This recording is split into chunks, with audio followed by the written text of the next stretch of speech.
If you're getting ready to make a bamboo fly rod, the first specialty tool you're going to need is called a bamboo froe. The bamboo froe is used to split the bamboo lengthwise. Now you can certainly buy this tool, and some of them aren't all that much money, but there's ways to make them as well. For my first couple rods, I ground down an old lawnmower blade and used that. I was in my early 20s and really trying to save money where I could. But any mild steel of about that same thickness is going to work for this. So put on your safety glasses and I'll show you how to make an inexpensive froe in about a half hour or less.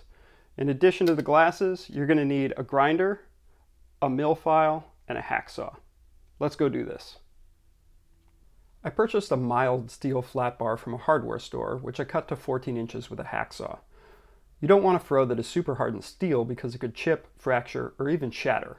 After cutting the length, I used my bench grinder to start removing metal along the upper third of the bar and begin forming my edge.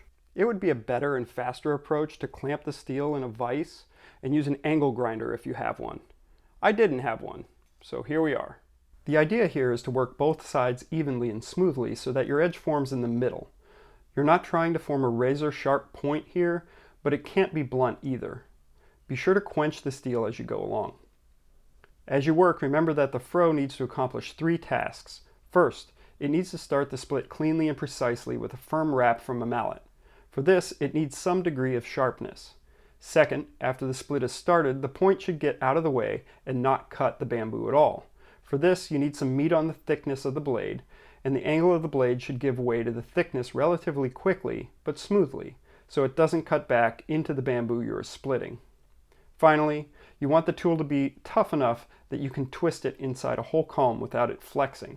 Really, this shouldn't be a problem because of the thickness I described in my last point, but it's something the tool needs to be able to do, so keep it in mind if you're thinking of using something else for the job. Once you've worked the tool to where you are happy it can accomplish the task, clean it up with a 10 or 12-inch mill bastard file. This helps smooth it out a bit so it can slide through the bamboo more easily. Now use the file to clean up the edge, removing any rolled over burrs and getting it to that sharpened state. Because our angle isn't especially low, it won't get too sharp for our needs. Whatever you get with the file will be just fine. At this point, you can degrease and clean the metal and call it done, or you can get a little fancy with it. I'm going to leave this one as is, but some upgrades you might consider are drilling a hole in the handle so you have somewhere to hang it, wrapping the handle in cord or leather so that you have a nice comfortable grip, or polishing up the sides really nicely.